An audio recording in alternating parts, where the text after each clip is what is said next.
Fala pessoal! Conforme combinado, já gravei um vídeo sobre corrigindo alguns exercícios, né, de iluminismo e liberalismo, e eu prometi que ia fazer mais um de Brasil Colônia, corrigindo algumas questões, e esse aqui é o vídeo, então você que não viu o outro, você pode ir lá e dar uma assistida se você quiser, ou você pode deixar para depois, você pode ver esse agora, a ordem não interfere. Então, vamos corrigir alguns exercícios de Brasil Colônia, espero que vocês gostem, tá bom? Vamos lá! Já preparei aqui, já deixei esquematizado. E vamos lá. O texto é a questão de 2019, está fresca, está nova e é uma questão muito simples, mas retrata um tema que eu cheguei a abordar com vocês, que foi aqueles produtos complementares, as culturas complementares à cana-de-açúcar. Você tinha cana-de-açúcar, que é o produto principal, mas você tem pecuária, você tem o tabaco, você tem o algodão, e você tem a mandioca, que era fundamental inclusive para a subsistência, né, da população da América. Os europeus que tinham muita coisa do pão, do trigo lá na Europa, tiveram que se render à mandioca e à sua farinha e os alimentos derivados da mandioca. Olha esse texto aí. O processamento da mandioca era uma atividade já realizada pelos nativos, que viviam no Brasil antes da chegada de portugueses e africanos. Entretanto, ao longo do processo de colonização portuguesa, a produção da farinha foi aperfeiçoada e ampliada, tornando-se o lugar comum em todo o território da colônia portuguesa na América. Com a consolidação do comércio atlântico, em suas diferentes conexões, a farinha atravessou os mares e chegou aos mercados africanos. Então, está te apresentando essa cultura que é complementar à cana, que se espalhou pelo território, e está dizendo que ela foi parar em outros continentes, inclusive abastecendo o mercado africano, assim como o tabaco, assim como o aguardente, que eram produzidos aqui e também para o mercado africano. E aí, qual é a chamada para ação? Qual é o enunciado? Considerando a formação do espaço atlântico, esse produto exemplifica historicamente a. Vou começar de baixo para cima. A diversificação de oferendas religiosas. Viajou, tem nada a ver. D, tô começando da E para D. Então vamos eliminar aqui a letra E, vou colocar um vermelhinho aqui, tá certo? Apropriação de costumes guerreiros. Presta atenção no enunciado. Esse produto exemplifica o quê? Ele exemplifica a diversificação de oferendas? Ele exemplifica a apropriação de costumes guerreiros, a mandioca relacionada à guerra. Ele é, exemplifica historicamente a ampliação dos saberes autóctones. Autóctones são saberes nativos. Na verdade, alguém podia pensar isso. Vamos pular. A diminuição de rituais, disseminação de rituais festivos. Não é disso que trata o texto ou a, a chamada. Então sobram duas: a difusão de hábitos alimentares ou a ampliação de saberes autóctones. É a letra A, difusão de hábitos alimentares. É uma questão muito simples. Às vezes a questão é tão simples que você pode achar, não é isso. Não pode ser isso. Aí você vai ficar aqui, nossa, ampliação de saberes autóctones. Na verdade, é ampliação dos saberes dos nativos. Mas você usar a mandioca como produto importante significa que você está absorvendo o conhecimento nativo, mas isso não está relacionado a uma ampliação dos saberes autóctones. O texto fala de quê? O texto que a farinha fala que a farinha é importante, a produção de mandioca é importante para a colônia, e ela atravessou o Atlântico e era consumida na África também. É uma difusão de hábitos alimentares? É uma difusão de hábitos alimentares. Então a resposta é essa. Como eu falei, às vezes você acha que a questão é tão fácil que você acaba desconfiando, vamos dizer assim, né? Mas nesse caso não. Neste caso é a correta mesmo, a letra A que fala da difusão de hábitos alimentares. E aí você já começaria bem a sua prova, né? Essa também de 2019, a gente vai corrigir agora. Vamos trazer algumas informações sobre ela. Vamos lá. O texto diz assim: a partir da segunda metade do século XVII, 1600 e alguma coisa, segunda metade do século XVII, o número de escravos recém-chegados cresce no Rio e se estabiliza na Bahia. Nenhum lugar servia tão bem a recepção de escravos quanto o Rio de Janeiro. Então, o que está dizendo? Que a partir do século XVII, segunda metade, vai crescer a oferta, a chegada de escravos africanos do Rio de Janeiro. E na Bahia vai estabilizar, ou seja, não vai aumentar. E o que está acontecendo nesse período? O que acontece no século XVII? Quando você fala segunda metade do século XVII, você pensa logo 1650 e diante. Só que essa segunda metade aqui é o final do século XVII. Pô, professor, então eu tinha que falar o final do século XVII, meu amigo. 1699 tá na segunda metade do século XVII. E aí, 1693, 1695, o ouro começa a ser achado no Brasil. Há um deslocamento econômico do Nordeste para o Sudeste. Já falei isso várias vezes para vocês. Então, o Centro-Sul, o Sudeste, e quando eu falo da descoberta do ouro, não estou falando só de Minas, estou falando de São Paulo, que cresce fornecendo alimento para as Minas. Eu estou falando do Rio de Janeiro, que se torna o porto de escoamento do ouro, de circulação grande de riqueza. Pelo Rio de Janeiro também entram produtos como tecidos e vinhos vindo da Europa. Tem uma obra que, inclusive, fala que a encruzilhada do Império, o centro principal do Império, no século XIX, é o Porto do Rio de Janeiro. E essa riqueza do Porto do Rio de Janeiro ela foi acumulada desde o século XVII, finalzinho do século XVII, e no decorrer do século XVIII, com a descoberta do ouro. Então, a descoberta do ouro ela vai deslocar a importância econômica do Nordeste para o Sudeste. Não por acaso, a capital do Brasil, já no século XVIII, vai se transferir de Salvador para o Rio de Janeiro, porque a riqueza principal circulava ali. E com o avanço da cultura cafeira lá no século XIX, se completa essa transição do Nordeste para o Centro-Sul. Então, olha só, na matéria, o jornalista informa uma mudança na dinâmica do tráfico atlântico, que está relacionada à seguinte atividade. Claro que eu já cantei a pedra aqui para você, né? Mas por que há uma transição, há uma mudança importante na dinâmica do tráfico atlântico? Por causa da coleta das drogas do sertão, você pode pensar, o professor falou de drogas do sertão, tinha coleta de droga do sertão e tal, mas não é isso. A questão não está perguntando para você se existe ou se era importante as drogas do sertão. Ela está dizendo por que. Qual dessas razões aqui vai explicar essa mudança no tráfico atlântico? Ela já está dizendo para você, há uma mudança. O Rio recebe mais escravos e a Bahia estabiliza. Não cresce mais a entrada de escravos na Bahia nesse momento. Então está dizendo para você, ocorreu uma mudança. E o que vai levar a essa mudança? A resposta já está na letra B, que é a extração de metais preciosos. Eu vou já tacar um verdinho aqui para dizer que ela é a resposta correta. Eu tenho outras opções aqui, a adoção da pecuária extensiva, tá vendo? A droga do sertão é uma cultura importante, a pecuária é uma cultura importante, a retirada de madeira do litoral até século XX, no Espírito Santo, por exemplo, no século XIX, tirou-se muita madeira aqui. Então,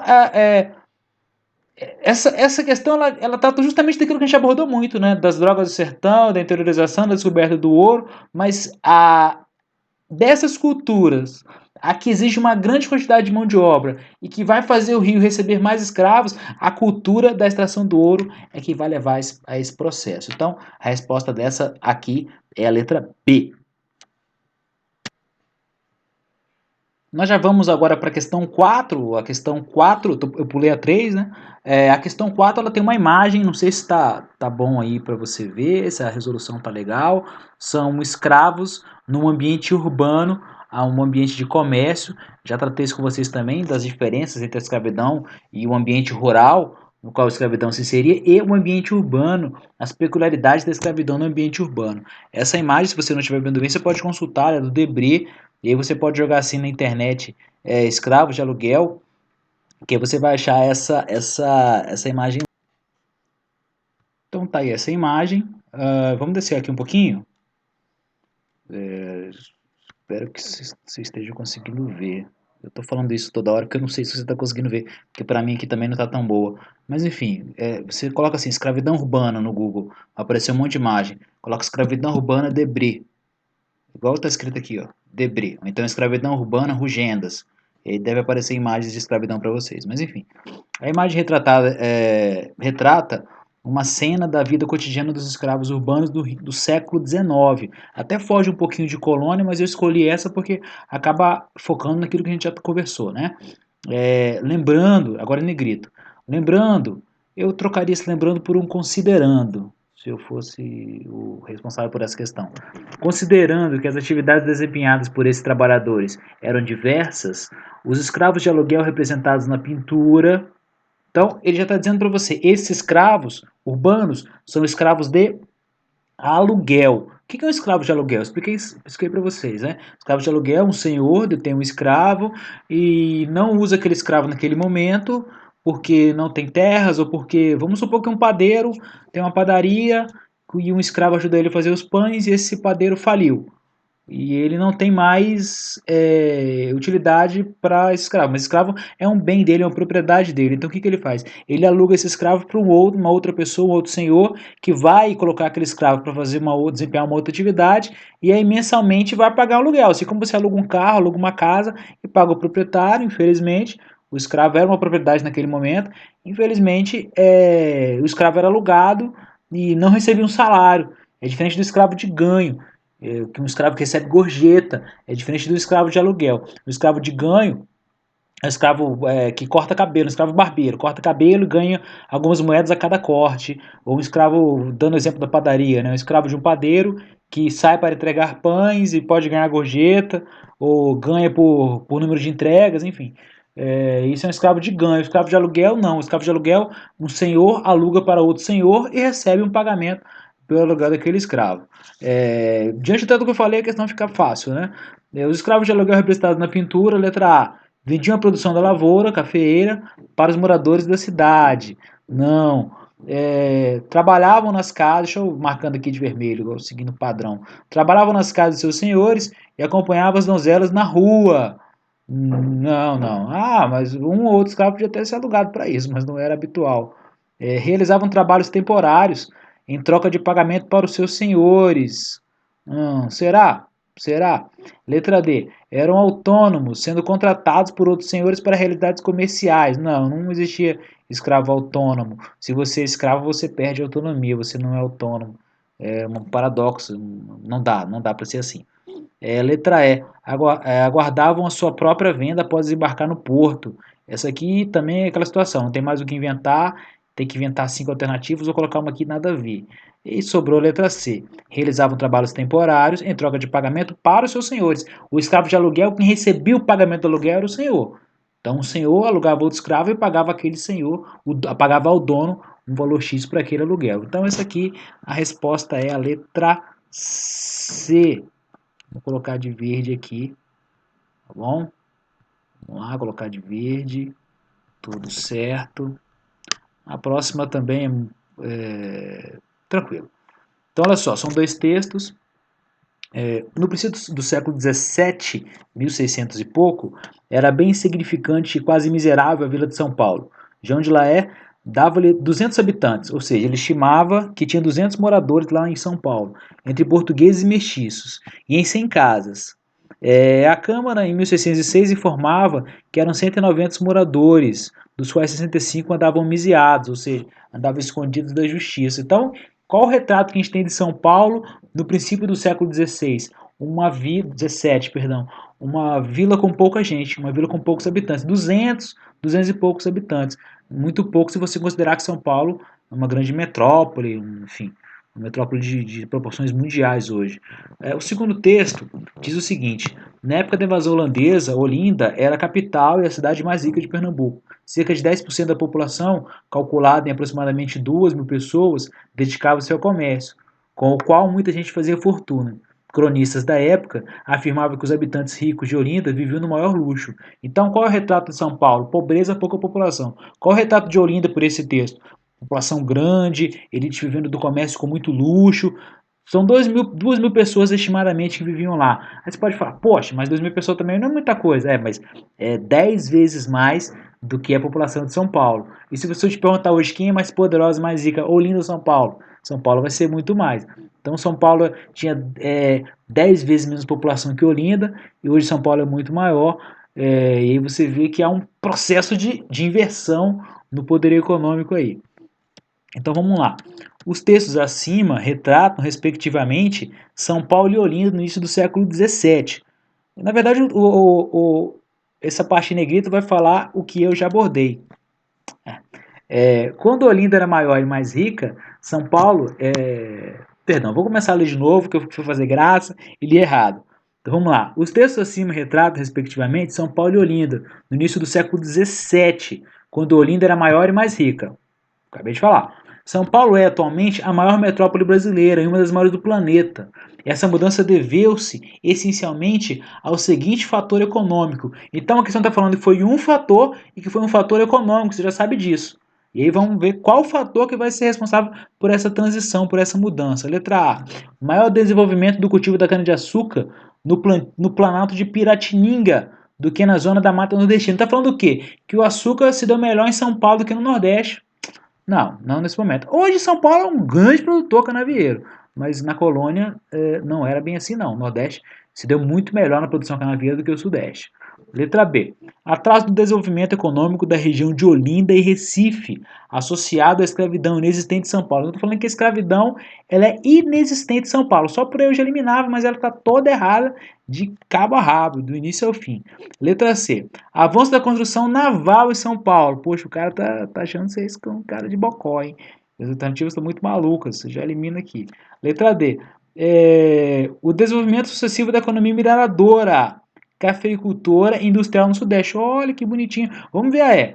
Destruição do sistema produtivo do algodão em Pernambuco, quando a ocupação holandesa. Estou dizendo o quê? Que Pernambuco tinha sucesso porque produziu muito algodão. Mas os holandeses chegaram, parou de produzir algodão e acabou o sucesso de Pernambuco. Nada a ver também. Então vamos eliminar essa. E aí vamos analisar com calma a letra D, que é a resposta correta, nós sabemos disso.